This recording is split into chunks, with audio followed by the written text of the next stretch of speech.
पापा ने पत्थर तोड़े हैं, हम भी पत्थर तोड़ेंगे। पापा ने पत्थर तोड़े हैं, हम भी पत्थर तोड़ेंगे। पत्थर तोड़कर एक सड़क नुमा पुल बनाएंगे। पत्थर तोड़कर एक सड़क नुमा पुल बनाएंगे। जो पुल जाएगी विद्यालय और पुस्तकालय तक, जहां हम पढ़ेंगे और लड़ेंगे। एक्चुअली में हो चुका है, खाली केवल घोषणा नहीं हुआ है। पार्टी का रूप ले ही चुका है, केवल घोषणा होना बाकी है। घोषणा प्रेस कॉन्फ्रेंस होकर बाकायदा मीडिया के सामने ही। टाइगर साहब अपने भाषणों में ये कहते हैं कि हम लोग सबसे पहले लोकसभा चुनाव में आएंगे, तो क्या लग रहा है जो आपकी जेबी केसेस जो पार्टी आ रही है वो कितने लोकसभा सीटों से लड़ेगी? वैसे तो 14 लोकसभा में है, लेकिन हमारा क्षेत्र के हिसाब से आंदोलन के अगर प्रभाव देखा जाए तो 5 लोकसभा में ज़्यादातर है। तो 5 लोकसभा में हम लोग ज़्यादातर फोकस रहेगा। ऐसे लड़ेंगे 14, संभावना है कि 14 लोकसभा में लड़ेंगे, लेकिन 5 में पूरी तरह से। कॉरपोरेट फंडिंग उसकी ज़रूरत पड़ती है जो जन आंदोलन से नहीं आते हैं, या फिर जिनको नेता ज़बरदस्ती बनवाया जाता है, वो लोग आते हैं जिसके अंदर नेतृत्व की क्षमता नहीं रहती, उनके लिए कॉरपोरेट फंडिंग की ज़रूरत पड़ती है। हम लोग जैसे जेपी आंदोलन हुआ था 77 में दशक में, तो उसने बिना कॉरपोरेट फंडिंग का जो जेपी आंदोलन ने इंदिरा गांधी को पटक दिया था, बस उसी तरह से ये आंदोलन है, जन आंदोलन है। इसमें कॉरपोरेट फंडिंग की ज़रूरत है। हमारे साथ जेबी केसेस के केंद्रीय डुमरी के स्टार क्रांतिकारी मोतीलाल महतो जी हैं। दादा को आप तक हमने कई बार रूबरू कराया अपने चैनल में, आज भी मैं आप लोगों के बीच लाने का प्रयास कर रहा हूं। दादा, सबसे पहले हमारे चैनल में आपका स्वागत। नवनिर्माण के सभी दर्शकों को भी मेरे तरफ से जोहार है। दादा, सबसे पहले ये जो जेबी केसेस का जो संगठन विस्तार लगातार चल रहा है, तो बहुत लोगों का लगातार ये बन रहा है कि इसका जो संगठन विस्तार है वो कहाँ तक पहुँचा, कितनी मजबूती तक पहुँचा, और ये जो संवैधानिक स्तर पर जो पार्टियाँ बनेगी वो कहाँ तक है। ये सारी चीज़ों को जो दर्शक है वो जानना चाहती है आपसे, तो थोड़ा सा इस पर बताएं। देखिए, हम अपनी बातों की शुरुआत 2 लाइन से करना चाहेंगे।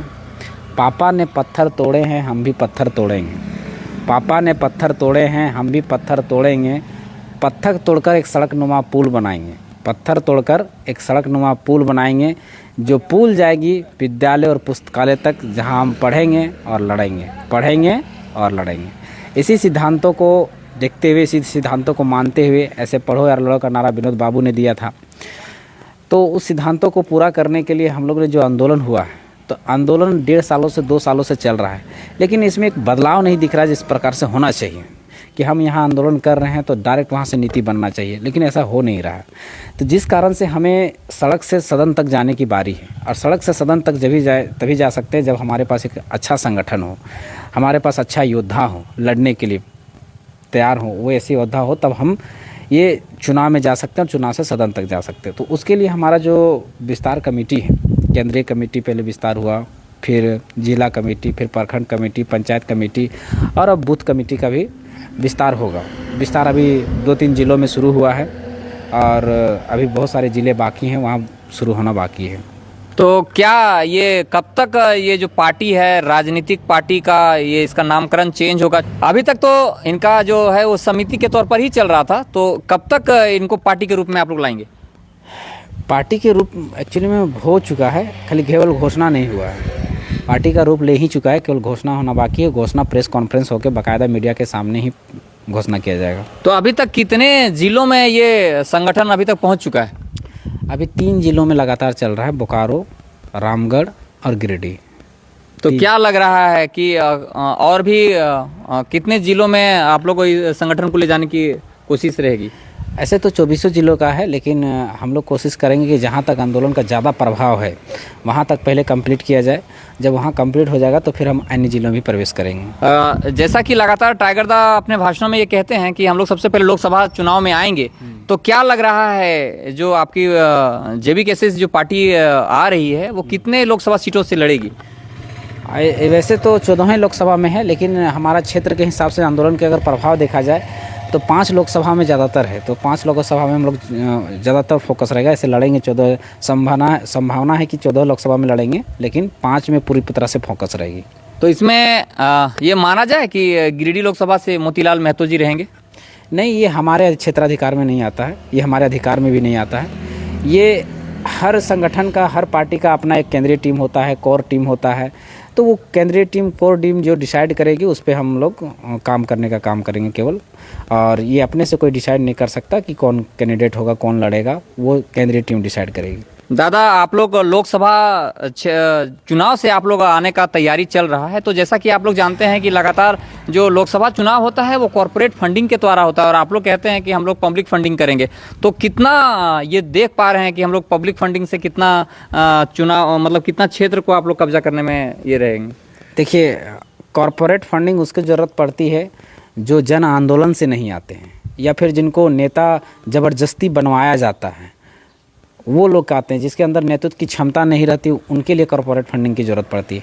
हम लोग जैसे जेपी आंदोलन हुआ था 77 में दशक में, तो उसने बिना कॉरपोरेट फंडिंग का जो जेपी आंदोलन ने इंदिरा गांधी को पटक दिया था, बस उसी तरह से ये आंदोलन है, जन आंदोलन है। इसमें कॉरपोरेट फंडिंग की ज़रूरत नहीं है। यहाँ जनता धन भी देगी और अपना बल भी देगी, और जनता अपना मत भी देगी, यानी जनबल भी देगी। तो क्या लग रहा है, कितने आप किन विचारों को आप लेकर के जाएंगे? चूंकि आप लोग तो लगातार झारखंड के जो समस्याएं हैं, झारखंड के जो क्षेत्रीय खास करके आप लोग लगातार ये नियोजन और 1932 की बात कर रहे हैं, तो कहीं ना कहीं ये तो लोकसभा अगर देश की अगर लोकसभा की बात करें तो ये सब तो मुद्दे नहीं रहेंगे, पर क्या जेबी केसेस इन्हीं मुद्दों पर चुनाव लड़ेगी?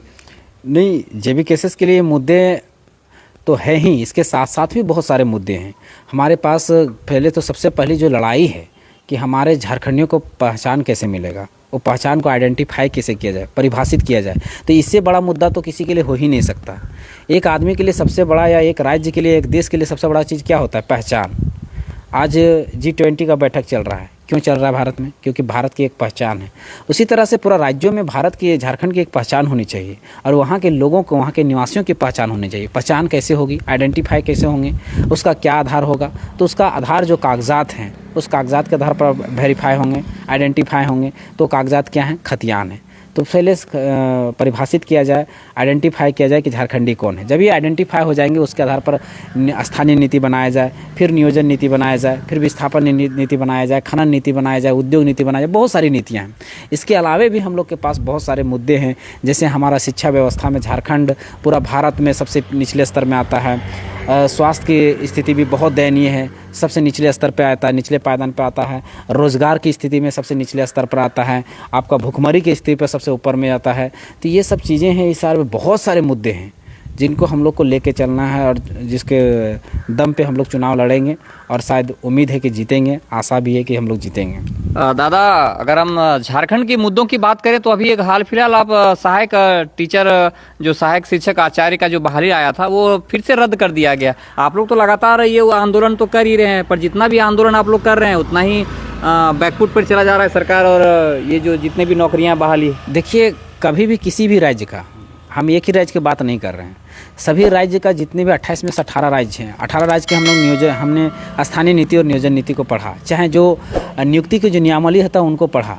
तो उसमें क्या होता है कि स्पष्ट एक नियमावली होना चाहिए किसी भी नियुक्ति के लेकर, और यहाँ झारखंड का दुर्भाग्य है कि स्पष्ट नीति है ही नहीं, स्पष्ट नियमावली नहीं है, जिस कारण से जाकर हाईकोर्ट और सुप्रीम कोर्ट में चैलेंजिंग हो जाता है। तो उसी की मांग है कि स्पष्ट नीति नियमावली बनाया जाए।